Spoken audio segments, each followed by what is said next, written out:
Chers auditeurs, dans ce nouvel épisode, nous allons parler de l'analyse sectorielle des menuiseries et fermetures en Europe et en France 2025 à 2026 et des dynamiques qui feront la différence pour les investisseurs et les industriels d'ici 2028. Le contexte montre un marché européen pesant des dizaines de milliards d'euros et qui croît à un rythme soutenu, avec une CAGR autour de 6% sur 2025 à 2034. En France, les volumes ont reculé d'environ 9% en 2024, après une chute de 8,2% depuis 2021, sous l'effet du ralentissement du neuf et de la hausse des coûts des matières premières. Le secteur demeure fortement fragmenté. Des milliers d'ateliers et d'entreprises de pose, PVC encore dominant, mais montée en gamme des systèmes aluminium et bois alu. L'incitation à la rénovation énergétique et les cadres EPBD soutiennent la demande.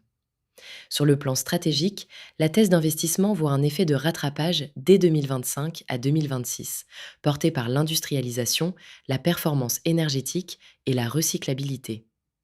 La valeur se déplace vers des prestations servicielles, installation, maintenance et recyclage, puis vers des solutions connectées et le pilotage énergétique. Le B2B immobilier, surtout les bâtiments publics et tertiaires, prend de l'importance. Les marges se concentrent sur les systèmes premium et les solutions intégrées verticalement, fabrication plus pose plus recyclage, pour mieux maîtriser coûts et marges.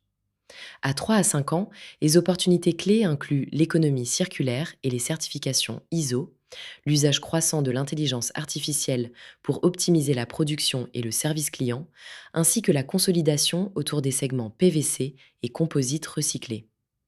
Des scénarios de rupture évoquent l'essor des fenêtres intelligentes et des systèmes domotiques, mais aussi des tensions énergétiques et des risques géopolitiques. En termes d'action, les dirigeants doivent industrialiser et automatiser la production, développer des solutions à haute performance énergétique, structurer des alliances régionales, digitaliser la relation client et assurer la conformité environnementale. En conclusion, d'ici 2028, la valeur du secteur se déplace vers l'efficacité énergétique et les services intégrés, soutenus par la consolidation et par les exigences environnementales, tout en valorisant la maîtrise locale et l'industrialisation durable. Merci de nous suivre et à bientôt.